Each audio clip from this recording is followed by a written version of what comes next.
Tuesday morning, day after Memorial Day. We've been off since Friday's show. So Rob Browne, Brenden Martin here with you. Lot to talk about, and we talked about it over the weekend. Are we, the NCAA and all the member universities, colleges around the country, going to have to retroactively pay every athlete over the last 10 years? Is it going to go further? You know that question is going to be asked. But we'll check in with what is going on with Yancey Porter, Rebel Yell Hotline, Rodney Orr, Tider Insider. We're going to cover a lot of ground today. Enjoy it. Those of you that listen live or on the commute, smash that subscribe button in the bottom right-hand corner.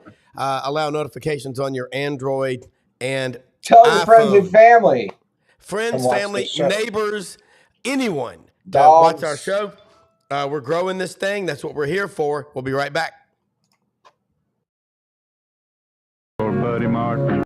Sorry. I just, Buddy, where's Buddy? Buddy, get out of here. Yeah. It's not your studio anymore. Get out of here, buddy. It's not your...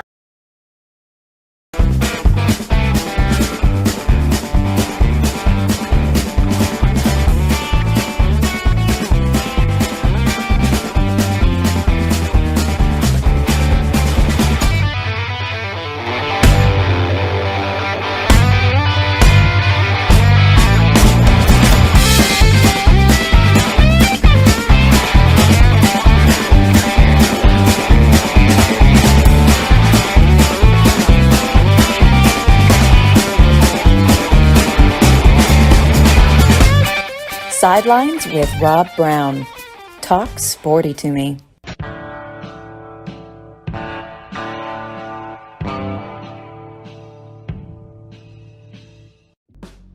Tonight, football magazines should be out now. Memorial Day weekend. Man, I know everybody was out on the river, on the lake, at the beach, cooking out, grilling out, drinking, and I'm sure college football was brought up. And the topic that had to have come up was, are we going to have to pay all these athletes that ever played? Because that's what it sounds like. And I think that Alabama was the first one to do this that I know of last year, Crimson Tide Forever. And that was an NIL program that they have put together for athletes that have ever played a sport at Alabama. And, of course, again, that's sort of a piling on because you already have NIL. That's what this is. Ask how many athletes out there that played a sport at a school have used their name selling cars, insurance, investments of all kinds. And they already got that. Yeah. So they've already got a leg up on a lot of people. There are a lot of people who would gladly buy insurance from the former quarterback at Alabama or Florida or Georgia just to go in there and hear the stories when they're paying their premiums. That is already there. I wish people would, again, everybody, when you start looking at this, are you going to pay I'll tell you where this is coming from. Ever since the draconian pandemic lockdowns, we've created a new class of laziness. It's called curbside pickup. Get your ass out of your vehicle, walk inside, or go to the drive-thru. Why we have curbside pickup? It's like let go. You know what these things are like? They're like taxes. They're like the government never rescinds a tax. Once it's there, they just sneak it in on you. Okay. They steal. But I'll tell you, everywhere you go, you walk up and you pick up an order and you leave. They want a tip. They want a tip for everything you do now. This is all part of this gimme culture. And it's unbelievable. The handheld devices now that you get it at table side, and then you're at a nice restaurant, the bill comes. With a bill, and then they give them the card, and then they pull out this computer, and then they swipe it right there in front of you, the whole thing. And it's just like they stand there and watch you decide what it is you're going to leave as a tip. Yeah, they just sit there and they just try to guilt you It's like, what do you, I here's waited your, tables for a long time, man. I would never have been comfortable with that. well, I mean, it's getting, look, here's a tip. Don't plant your wheat in August. You need to do it earlier in the season. Servers are probably different because that's a part of the whole culture nature. But I know what you're saying. Starbucks, it's like you can't even get past the tip screen. It's like I don't even know how to not tip when I go to Starbucks. Serve me my damn coffee. That's right. But this is what's going on. This thing of the athletes. I like what SMU is doing. SMU is paying straight up $35,000 to every one of their football players. And I know that's the scholarship players, and I'm sure it applies to selected walk-ons. Mm-hmm. I don't know if it's preferred walk-ons or how they're doing it, but that's a good way to do it. Everybody gets something because in the pros, we all know, and as an NFL player, there's some guys in that locker room making more than you. There's some guys that are making more than the head football coach. That's a given. But in college, what's always pulled everybody together is the love of the threads and the laundry, your love of your school. Now, there's a lot of question. Have these guys and gals ever really loved the schools as much as the fans do? And, I don't know. I can't read their mind. But I see where we're going with this. You cannot continue to have this sword of Damocles, hanging over the fans' heads of like, what's next? Okay. Because we all know if this House settlement goes to $2.6 billion, okay? Then, that's passed on to the consumer, the fan. That's what that's all about. So you're giving to the Gator Scholarship Club or LSU or Arkansas, Ole Miss, you pick the school. Then you got to pay for priority seating. Then they're going to come in there and they're going to beat you over the head. You got to give to NIL. Again, there's a lot of value in a scholarship. Give everybody a certain amount. And then, look, I don't care what anybody says. You're never going to stop the under the table, the bag man. The bag man will always be out there. They've been out there since the beginning of time. And, a lot of these coaches that we hear are the greatest ever. Well, maybe they are because they've bought the greatest talent ever. And when they show up to a fight evenly matched with another team that has bought the best talent there is, you find out maybe they're not that great of a coach, X's and O's, when they don't have overwhelming odds in their favor. And that's in any sport. Yeah. I think right now we're seeing, we're going to see, we've talked about it before, is a different kind of coach, don't you think? Oh, totally. That's why all of a sudden, a guy like Lane Kiffin is like the new, a second coming because, he gets, understands the players, understands the temperature of the sport, seems to always, be that guy. So I think we're going to see guys and coaches, guys, gals, whatever, who may have had it mastered the old way, right? A la Nick Saban, where things got worked out, however he worked it out in the system that he had. There was always bag money. There was always extras with all the big schools. Let's not kid each other. So just some people did it better than others. And, those systems now are sort of gone and wrecked. And now we're trying to put this new thing in. And like you said, Rob, it's still not going to go away. That bag money will always sort of be there as incentive to incentivize, to, parents, players, whatever it may be. I think we'll always see it. It's just going to be sort of an extra deal. I think it sounds like if every player got paid, right, you're just pushing that baseline up of like, okay, this is the baseline of like what's going to happen for every player is going to get this much or whatever.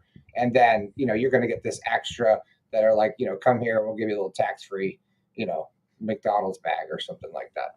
I think we'll still have it, but I think what we're trying to see is the fusion of these two systems, which is the old way and the new way. And I think that's an interesting junction point. Well, and I'm looking here at a comment made by Chuck McKenzie. Just change the name to the minor NFL. That's what it is now. Very few ever make it to the pros. It used to be for the free education and for room and board and the school, not anymore. They go where the money is, not the school. Well, there's a lot of truth in what he just said. Yeah. Plus, a problem is there's no if these contracts allow these kids to take the money in when they get there and they can leave at the end of the semester, that's people keep laughing, going, Browne, there's your free market, Rob. Yeah, it's really working. I know a lot about the free market. I think most people do. Yeah. And what will happen is when you think we can't take any more, the market will flip. They're honestly, be honest with yourself. There are not that many stupid people out there who will continue to fund this crap if the money that they pay these student athletes, they walk after 3 or 4 months. Yeah. Let's be completely transparent. Who would do that? I mean, why would you do that? But that's what's going on. Right. And that's what's been going on. And it's to me, it's sad and it's sickening that people continue. If you can't do that, if you hire an employee, you hire them with contracts, and and you pay them upfront money, and they leave a year into a 5-year deal, they owe you that 80% within like 60 days usually. That's how it works. And because it's called a fair market. Right? Yeah. And this isn't fair. I mean, you can't do like the fact that that's not been addressed, and it's something that I talked about right from the beginning. It's like there's no guarantee. These guys are flopping down millions of dollars, whatever it may be, and then Johnny come lately is out the door and playing A&M. It's a different deal. Yeah, and so you say Fox. Okay, other news. I had some really good news sent by Doug Dean about what he thinks is going on. But Doug is very smart. We're all smart. We're paying attention to this stuff. What's the SEC going to do next? Whatever the SEC does, the conference that should be most concerned is the ACC.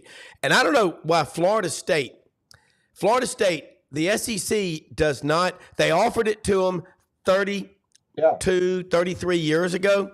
Yeah. They turned it down. Yeah. Okay? They turned it down. And now they want to get back in the SEC. Well, again, the SEC already has the state of Florida. Why do you want to bring sand to the beach? Right. You've already got Florida, okay? And Clemson. Well, again, you've got South Carolina. But FSU is such a massive program. They are, but you do bring a lot because of the rivalry. I would like to see Florida State play some real teams. That'd be cool. Like, I'd like to see Florida State take a taste of the SEC because I don't think that they have. They're never. You don't have to be as deep. I mean, that story is. We've talked about it a million But times. that's why Bobby Bowden turned it down. That's why he turned it down. But for that very reason, he goes, I don't want to have to play. He doesn't want to have to play these guys. He goes, on top of playing Florida, I don't want to have to play LSU and Auburn and Alabama every year. Yeah, that's what he didn't want to do. And so smart. He was smart, but it's cost them. That's a very is Bobby Bowden remembered more for all the games he won, or is he remembered more for turning down the SEC as a long-term legacy? And I think that might be an unfair question. Yeah, I think he's going to be known for because at the time, I don't think he knew where we were going to be in 2024. And it's what he built there. I mean, he built that program. And he built it. It's incredible what he did. I know that. Yeah, but so now it's haunting them because they need money. And what I don't understand is contracts are renegotiated on a daily basis. Why on earth did the ACC allow itself to be handcuffed to 2036 with that deal with ESPN that pays them significantly less money than what the SEC and the Big Ten get? Look, the Big Ten and Fox Sports, they want to get into the Florida market. And that's what they're saying. Florida State to the Big Ten. Yeah. What about Clemson? They're obviously them and Florida State are just right in the SEC footprint. But again, has that ship already sailed? The ACC, look, nobody's going to want Duke. Nobody's going to want Duke. They're not. They bring nothing. They bring nothing to the table. It's like a Vanderbilt. Yeah. And what I think what you're going to have is an academic super league. Yeah. Vanderbilt, Duke, probably Wake Forest to be in there. Harvard. So in the Ivy League schools, they've already got Cal Berkeley and Stanford in the ACC. Mm-hmm. So I think what will be left of the ACC will become that academic super league. Mm-hmm. But I don't know if we're going to trade. The SEC loves having that Nashville, but don't you already have Yes, you've already got Nashville with Tennessee. Yeah. Chris Lee says on this show a lot. He says Vanderbilt is the only school that has shrunk their fan base intentionally, is what's happened. He said he didn't say they've done it on purpose, but I say they have. They have pushed people away. They have repelled people. It's like when you watch commercials on TV now. Yeah. Nothing's off the table. They're the grossest commercials. I have to hit the mute button on most commercials, and I think y'all know what I'm talking about. I mean, there's just no boundaries anymore. Vanderbilt has a problem with a shrinking fan base. And I think the SEC schools are all growing their fan bases with the exception of Vanderbilt. Well, what about the Miami Hurricanes? Well, I was just gonna say that, Rob. It's like they cannot get fans. But I think they suffer from the same problem, which is the fact that most SEC schools, like, they're in a college town. It's surrounded around the school, where that's what you do. You've got Nashville down the road, right? Miami's got Miami. It's like it's almost the same thing in Boulder, which I think Prime will start to realize. It's like it becomes less about the sport and what's going on, because you have all these options to do all these other things. Because Nashville's a great town. Miami's fun, CU, I guess you can smoke a bunch of weed and go for a hike and then, go skiing. But, everything's got something other than that going on. And I think we see that with these two. Don't you think a little bit, but especially and the fact that, the difference in academia, not the same in Miami and obviously Vanderbilt. But it's like, I think that also will always, be a factor for them. Well, I think Vanderbilt's problem is that Nashville is becoming so big. And the thing that I hear from my friends in Nashville is we don't want to become the next Atlanta. Just this giant megalopolis that just keeps absorbing everything around it. Go back 20 years ago, Atlanta was 5 counties and, 3.5–4 million people. Now it's 6.5 million spread out over 22 counties, what they call the Atlanta ADI. I think Nashville, if you go into Nashville, you got the Titans, you got the Predators. The SEC has always been successful in having college town footprint. Right. That's no, Knoxville's a big city, but there's nothing else there. And then that's the state university. Yeah. University of Texas, Austin. Keep it weird. 1 million people, 10th largest city in America. But it's the University of Texas with 30 million people that we know of. Monster fan base. Yeah, and then you've got Texas A&M, College Station's not necessarily a big town. No. Oxford, Mississippi, Fayetteville. Now, Fayetteville itself, not that big, but you take in Bentonville and Rogers and the surrounding area because of Walmart, there's 600,000 people up there in the northwest corner of Arkansas, right there. I think what we actually are, I kind of wonder if the SEC is going to be going through a little bit of identity crisis here, because you start putting in all these different schools now. You start packing in if you get more than 16 teams, the SEC has always been a certain, it's always held a certain clout, and it's as far as their traditions and everything else. Does the SEC start to lose its ID, at some point when you continuously are changing, the sport, and now you're taking on teams that are from bigger cities and further west and all, I don't know. I mean, these are the things I stay up at night, worried about, Rob. Okay. You say farther west. I don't want to lose tradition. No, I don't either. And you talk about the SEC going to 18 and 20 and 22 and 24. If we do that, then we do lose our identity. Bringing in Texas and Oklahoma, that's a brilliant move, because with A&M and Texas, you own the Texas market. Yeah. And with Oklahoma, you own the Oklahoma market. And Oklahoma State, they've got a fan base that's as rabid as it gets. Oh, yeah. How big, here's a question from Shoney, Gainesville becoming a monster.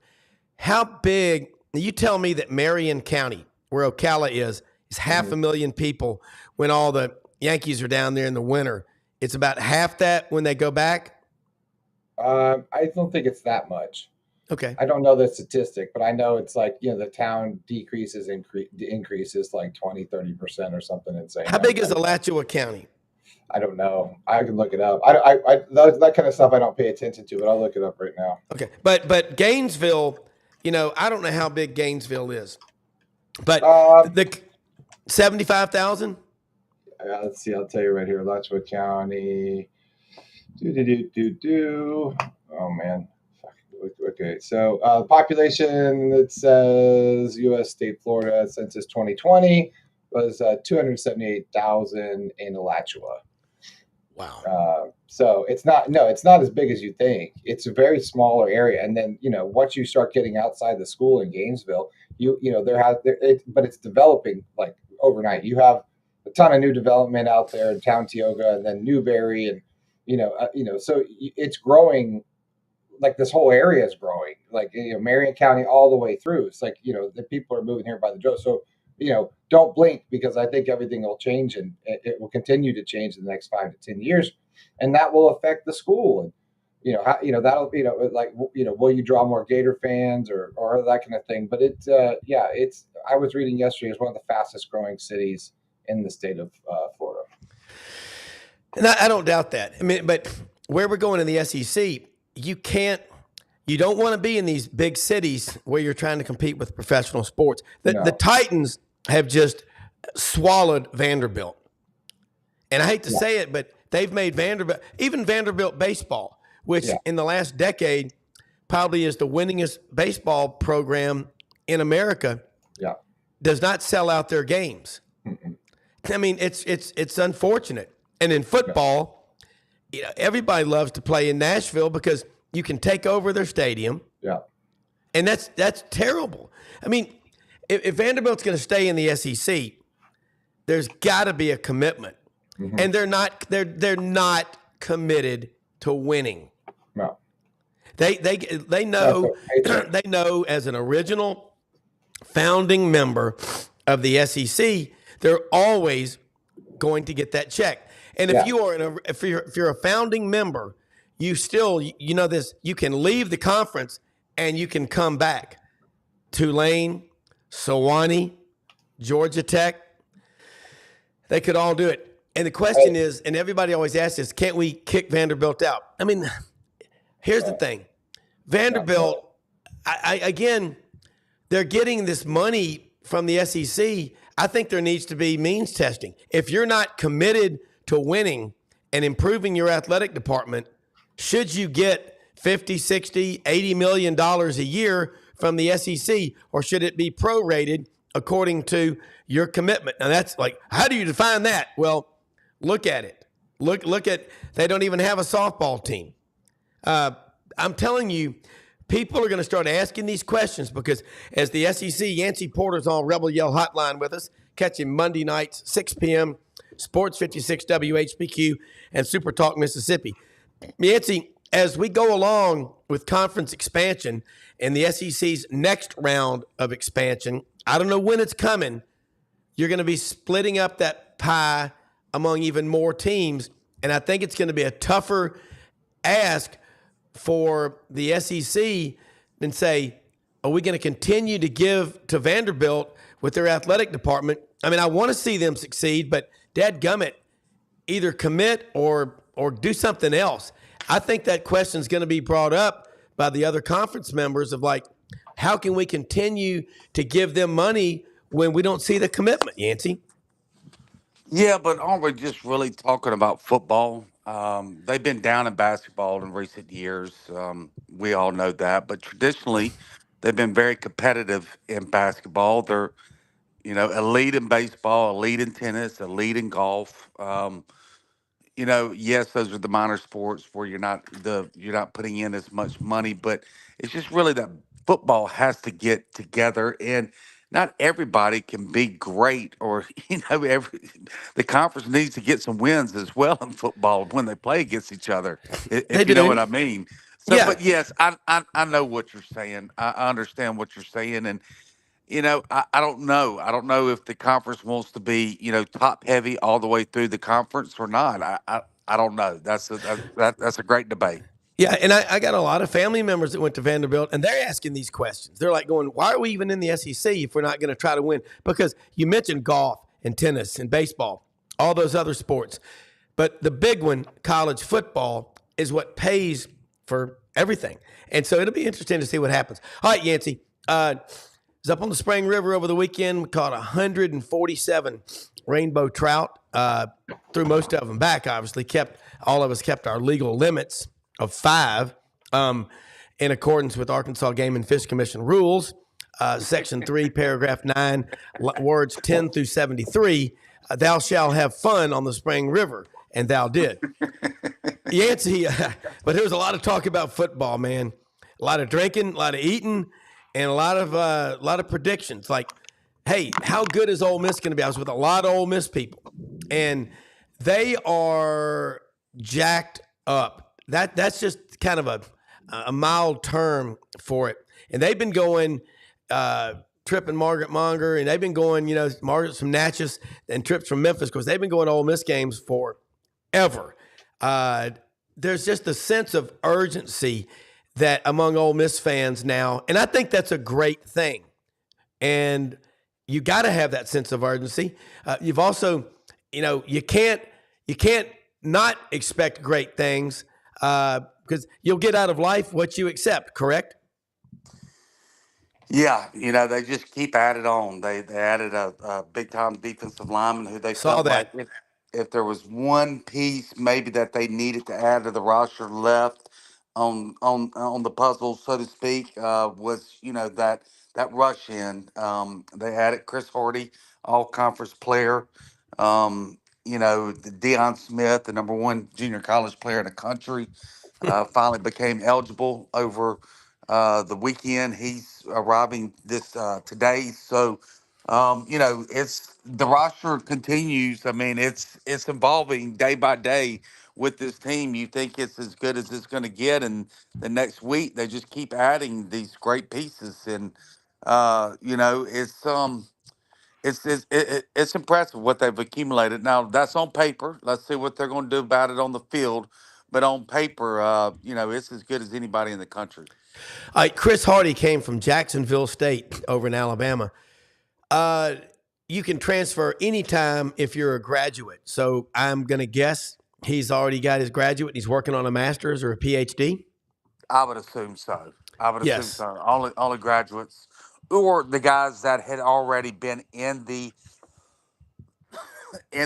portal, so to speak, and just had not made a decision. But I think he is a graduate.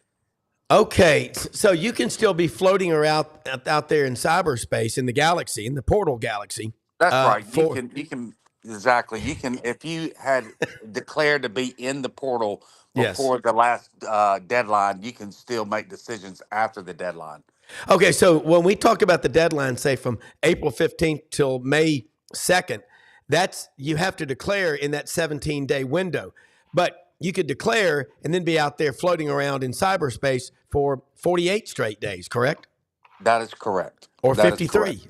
Okay, You okay. wouldn't want to do that, but I mean, Yeah. you've got some players that are also negotiating NIL deals, like Tyler Banks, that that are not waiting because they don't have an opportunity out of school. They're just trying to get the best deal. Okay. Here's a question for you from and this is a good one. I like this. And I got to ask you, on the collective at Ole Miss, Yeah. Walker Jones is heavily involved. I know he spent 15 years at Under Armour working with Kevin Plank. He went to Jackson Prep and hell of a player at Ole Miss, and he's doing great stuff for the Rebels. Have you asked him, or do you know, if Ole Miss signs just going to focus on Ole Miss, a student athlete to an NIL deal, are those ironclad contracts that like, okay, you've got to stay X number of years for this money to be paid out? And is it paid out incrementally, or is it all paid out at once with no contract? Well, they're paid as long as they're at Ole Miss, and they're paid monthly. It's not all at once. It's not an upfront. Okay. Maybe there's a signing bonus for a couple of them. I don't know. It just depends on the contract for that player. But it's a monthly contract while they're at Ole Miss. So if they Okay. decide to leave, and then they're gone. So that's why nobody gets upfront money anymore, because you got a window to leave whenever you want. Yeah. I mean, that, in certain businesses, upfront money was a big deal for a long time. And guys were getting that money and, pissing it away.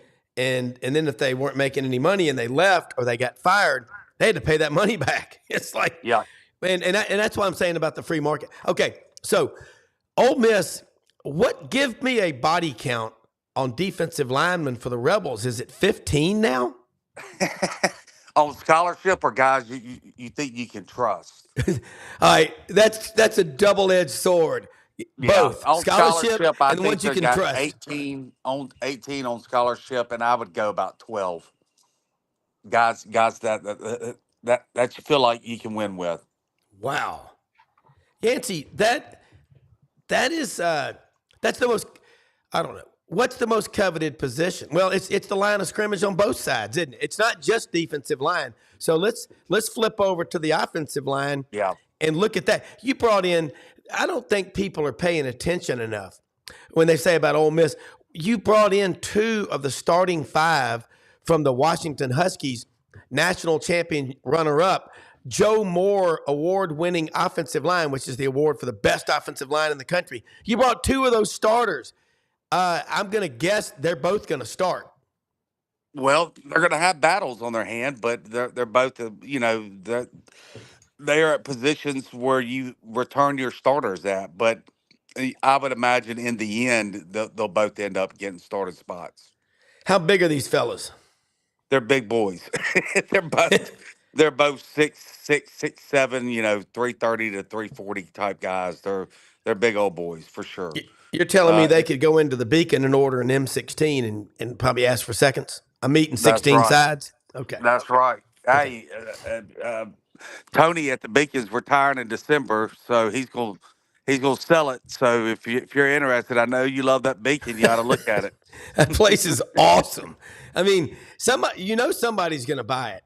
Somebody that's retired to Oh, of Oxford, course. living on the square, going, "Hey, I need a cash cow, or I need a loss." But that thing's a winner. It makes money. It's got a built-in clientele. Basically, most of the world's problems are solved every morning there by 10:30 or 11. Correct? Especially your gut. Yeah, that's like my dad's round table at the club in Memphis. All problems are solved by the time they take their last bite. All problems. And then when the drinking starts, they create new problems. I love that. All right. So Yancey, looking at the SEC race, and you say the off season, but you can't help but sense the excitement we're not going to have divisions. And Yeah. you look how many times Ole Miss has been close. And we talked about coaches, and Brenden brought up a great point. The kind of coaches we're going to see going forward. I don't think we're going to see as many older coaches because at the current rate, they're not going to put up with this. And I wonder how long some of these really good coaches that are out there now are going to want to keep doing this. Are we going to have a bunch of coaches under 30 that are kind of, game managers? I worry about where we're going to find where are the top coaches? I guess they're in Division III and Division II. That's where they're coming I from. mean, it's going to get a younger man's game in collegiate athletic coaching. You're going to have to the guys that the old guarded guys. They're used to a certain way. It's hard. It's hard to adapt, right? Yeah. We've kind of seen that with Bianco in the baseball program. They decided to let him come back another year. Great coach, and he's gonna get another opportunity to try to get it right in this new portal era. But to football, it's difficult, and I would imagine that you're going to see more and more of the coaches that were groomed in this environment, in this era, that don't know any different versus the coaches that have, been around 20, 25 years that, aren't used to this new era, don't like it, don't think it's right. And then you're going to have people like Lane Kiffin that were in the NFL at one point that come down to college that, are used to, budgeting per position and have kind of, gone through this process in the NFL. Yeah. I heard a great statement, quote, listening to some deep thinking stuff on the way back from the Spring River yesterday. You want to see your future? Look who you hang out with. Okay? Look who you hang around with. If you don't like it, hang out with different people. I see Lane Kiffin. Is he a unicorn? I mean, the perfect guy at the time that all this is happening, who is brilliant football mind, knows how to work the social media, and is introverted enough to where he's having so much fun with his family and being in Oxford that he looks like he loves what he's doing. He really does. I've heard some coaches now have to devote every Monday. Hugh Freeze talking about that in Auburn Undercover. Every Monday, he has to spend all on fundraising. Now, I'm concerned because as bad as Auburn was last year, losing those last 3 games the way they ended the season, they need all the coaching they can get. But he said that's just part of it now with fundraising. How much does Lane Kiffin like doing that versus being down at Boca Raton or Tarpon Springs or Captiva Island or someplace like that? Not that Captiva Island's a nice resort. Very little, honestly. He's, he doesn't spend a whole lot of time rubbing elbows with alumni, trying to raise money. Beard does in the basketball program, but Yeah. luckily for Kiffin, in football, you really shouldn't have to be going out there having to rub elbows to get people to give money to the program you're winning, and excitement should bring that. Luckily for him, there was a buzz with Kiffin where he didn't have to get involved with all that. I mean, he was a guy that loves to recruit, loves to spend time with alumni, get them involved in the program. Everybody does it differently, but I mean, honestly, Kiffin doesn't spend a lot of time recruiting or raising money. He's a guy that spends his time with the program. Recruiting. He recruits off of the excitement of winning and getting you to the NFL.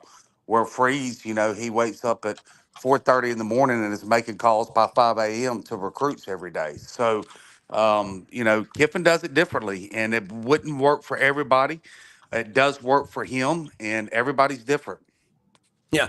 And Rodney Orr's going to join us here in a minute. I've been hearing that Kalen DeBoer, he's all over. And of course he's new and wants to get out there in front of all this. But I look at the coaches and a guy like Lane Kiffin, he seems to me like he's the perfect guy at the time that we're in. And all right, let's talk about baseball real quick. Mike Bianco. 3 years ago, he almost took the LSU job. He came back. They win the national championship in 22. In the last couple of years, it's been a struggle. But I look across the landscape in SEC baseball, and golly, look, for instance, look at softball. You throw in Texas and Oklahoma, and then the teams that got knocked out of the Elite Eight to make it to the 4-team Women's College World Series in Oklahoma City, they were all SEC schools. So you're bringing in, you've got Alabama, Florida, and then Oklahoma and Texas in the College World Series for the women. In the men's, look at baseball. But pitching, here's Auburn. 8 of their 22 losses were by 1 run. Again, it's the pitching, and it is so hard to find pitchers. I think it's the kids are starting so young, their arms are worn out by the time they get to college. That sounds crazy, but look out there at all this travel ball and mommy ball and daddy ball. A lot of these kids, they need a break. Dr. Andrews said, take a break. You got to have a time during the year, give your body rest, and you better be doing that incrementally throughout the year. But Yancey, pitching, if your team doesn't have a solid Friday night guy and a couple of really good ones for Saturday and Sunday, and then depth, you're a dead man walking as a baseball team. Yeah, I mean, we've seen that very up close on the Ole Miss squad the last 2 years. They lose their Friday and Saturday night pitchers right before the season, lose who they projected to be their setup guy last year. They lose their closer and their Friday guy right before the season starts. It's you know, I, you got to have the horses. You got to have those studs at the top, but you've also got to have depth, right? In case you do occur those injuries, which you really just got to count for now. But like the MLB is, it's not that injuries are not going to occur. It's who gets hurt, right? It's like Yeah. the Atlanta Braves. You get the best pitcher in baseball and the best player in baseball hurt. That's a whole lot different than if you get your number five guy in your rotation and maybe your fifth or sixth best player in the lineup hurt. So, it's who gets hurt. And Ole Miss has they got to increase their NIL package for baseball. I think they thought that they could do it just on tradition and facilities Yeah. and coming here to win and they've learned that they've got to severely increase that NIL budget for the roster to get more depth and get more star power at the top. Again, that's something that I said earlier. I think Bianco has struggled with this new era with the portal and the transfer era, and he's going to have to totally revamp the thought process, the model, so to speak, that he needs to structure the roster. If he doesn't, and then he'll be gone after next year. But I think Bianco fully realizes right now the mistakes and that were made the last 2 years with the roster construction, and I think he will go out there and push to get more NIL money. And they're going to have to get two quality weekend starters. They've got two I feel really good about for next year, and Mendez and Doyle. And we'll see what happens with Hunter Elliott, who was the All American freshman that led them to the World Series. And then, right there when the season started, he gets hurt and comes back and, has to sit out this year. So he's basically been out 2 years. Where does he go in the draft? Where does Rivas, that was projected as the Saturday starter before the season started, where does he go in the draft? I think really the draft to answer a lot of questions with some high school signees they have as well. And then they got to put the roster together, and they got to do it differently than they've done the last 2 years. Yeah. Looking around in baseball, though, LSU, they seem to just have this touch when it gets tournament time, they play their best baseball, and that happened. Tennessee, I think Tennessee is just right now. A lot of people, I see them as a team that can go all the way. 2 years ago, they looked like that team, but they were so disruptive and just I don't know. It was almost like karma got them. But this year, they're had over 150 something home runs again. It SEC baseball, like SEC softball, there's just nothing like it in the country, and it's going to be fun watching how these teams do. But Mike Bianco coming up on almost 25 years, and we mentioned that a minute ago.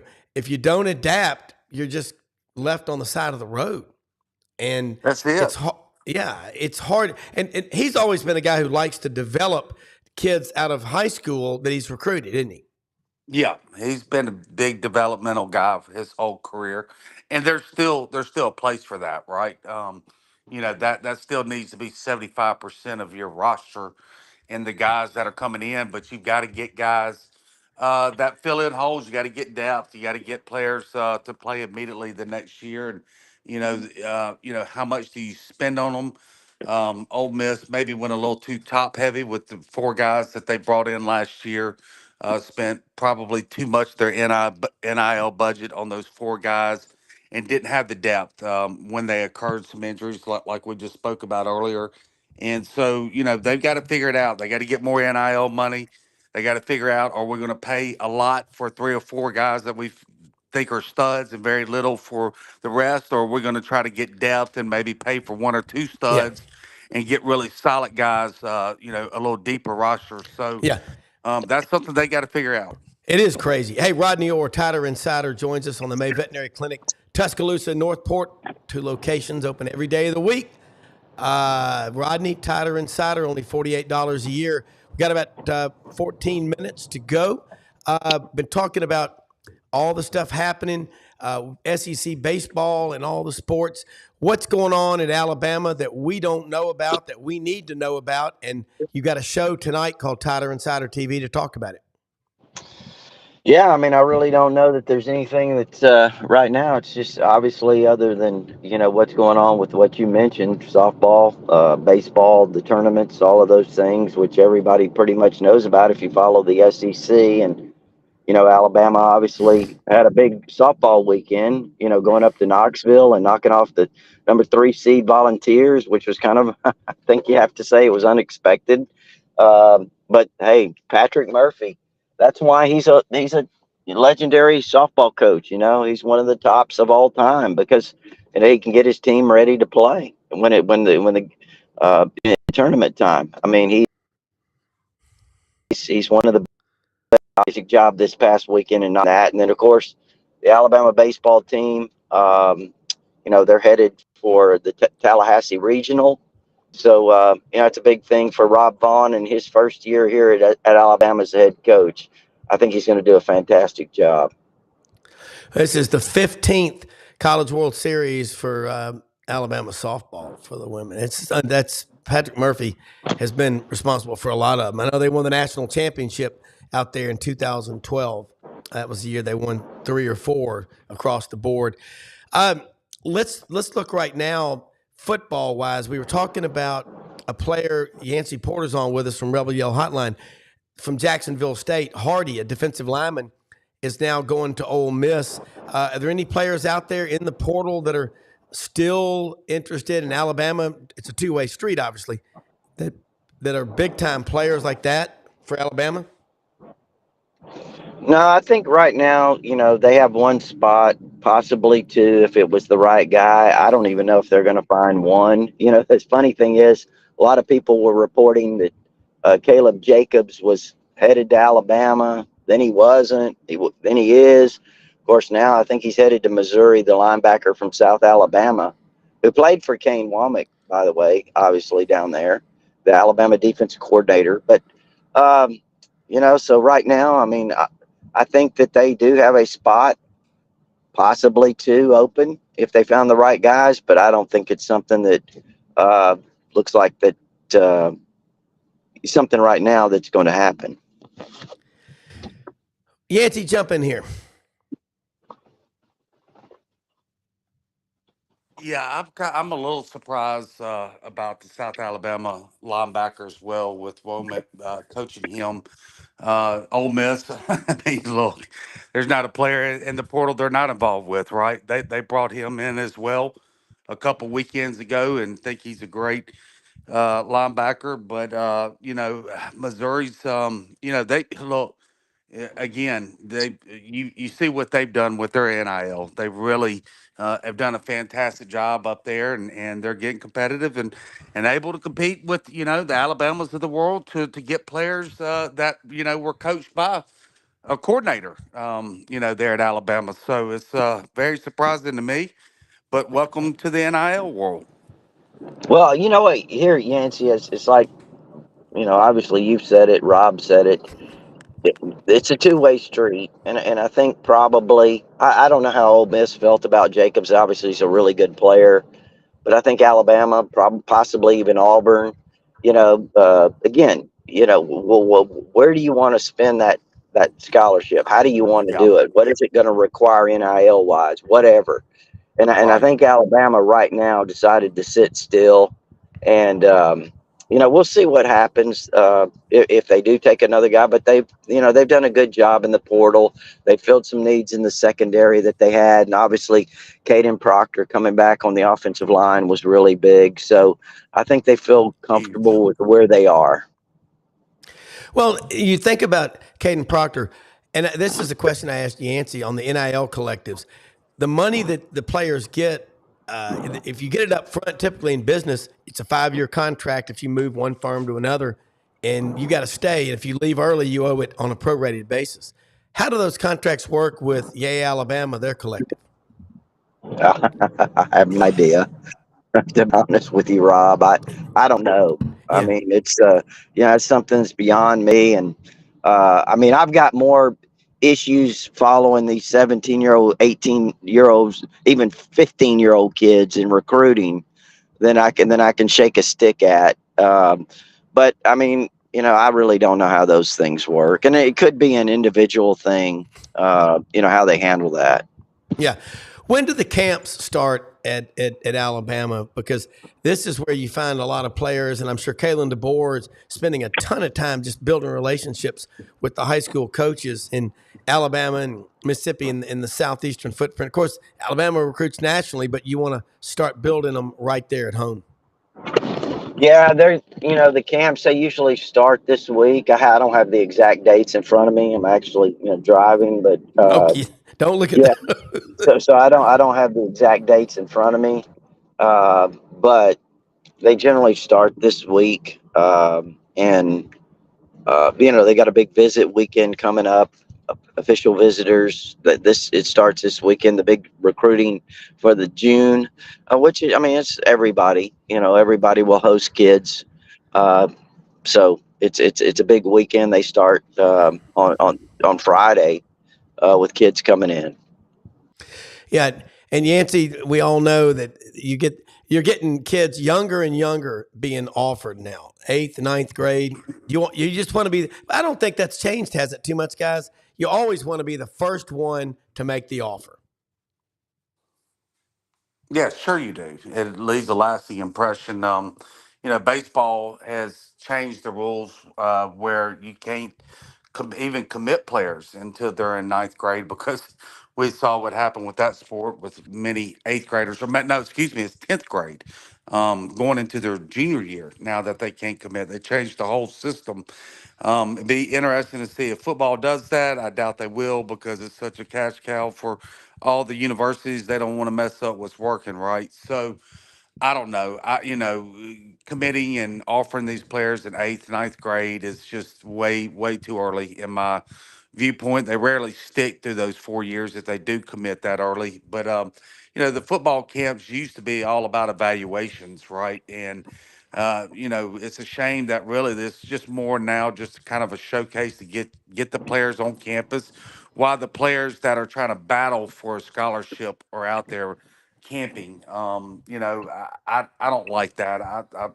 We saw that trend about 10 years ago, and it's in full force now where, the top guys rarely even camp anymore. So they just walk around at the camp. And I always talk to them, man, like, don't you want to be out there? Yeah, I do, but they don't want to risk injury, and the staffs don't want them to risk injury. So they don't participate at the camps anymore. And I just think that's a shame as well. I mean, it's like we're going to this. You guys skipping their senior year of high school to get ready for college, and then they're going to skip as much as they can of college just so they can sign that contract. And that is where we're going. I remember Jaden Blue, guys, a couple of years ago, 5-star running back in Texas, announced he was going to forego his senior year. And I was kind of like, well, golly, I'm glad I'm not one of his teammates. Uh, I, this the other thing that is a not going to camp because you're afraid of getting injured. Uh, Golly, what? I'm not going to go to work today because I'm afraid I'm going to get tired. God, Rodney, Yancey, this is. I mean, again, this is silly, and I really do wish that people would rise up and say, hey, because it's not going to work. Look, we just got a few minutes left.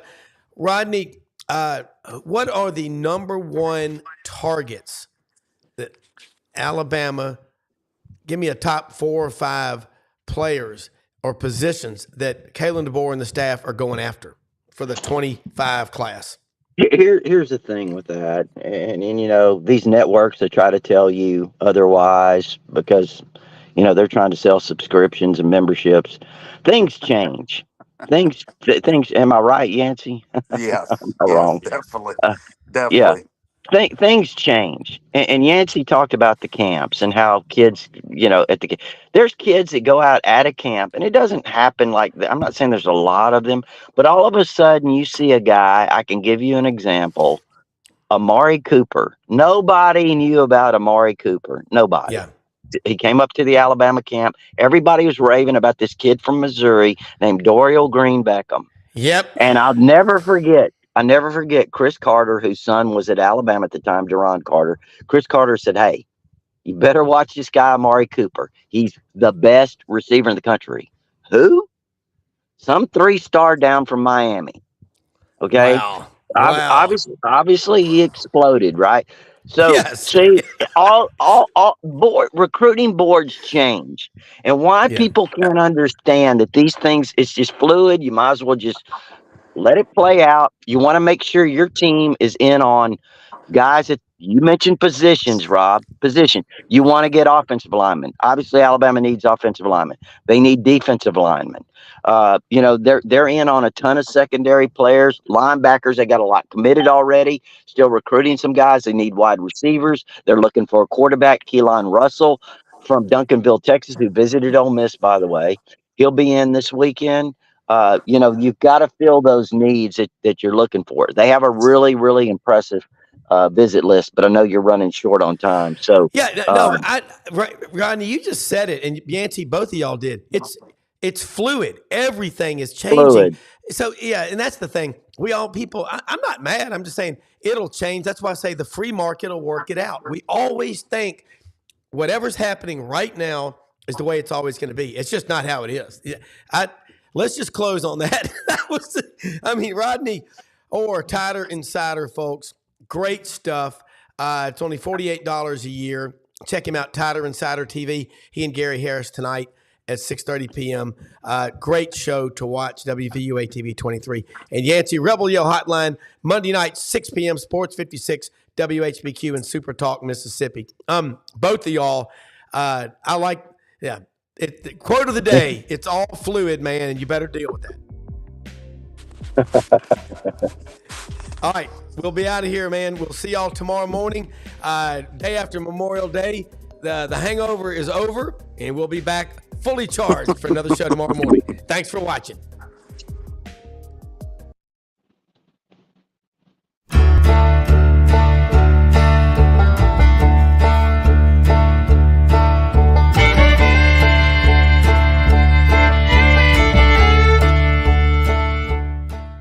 In a perfect world, you'd set a health goal and results would happen overnight. In this world, the real world, it takes time, dedication, and the right support to achieve your best self. The Vitamin Shop's health enthusiasts are here to make sure you're not wasting a single moment on the wrong supplements. From the highest quality sports nutrition and superfoods to the most sought after trends, you'll find a huge variety of science-backed solutions for every goal. And the people to help guide you along the path to greatness. Unbelievably, every 2 minutes in our communities, a child is either bought or sold for sex. I am Ari Dickey, board member for the Nashville Anti-Human Trafficking Coalition. Join me and millions of others in our fight against human trafficking and for its victims by helping to educate the most vulnerable among us, our middle and high school students. Go to nhtcoalition.org, become a partner, and help keep our families safe, because none of God's children are for sale.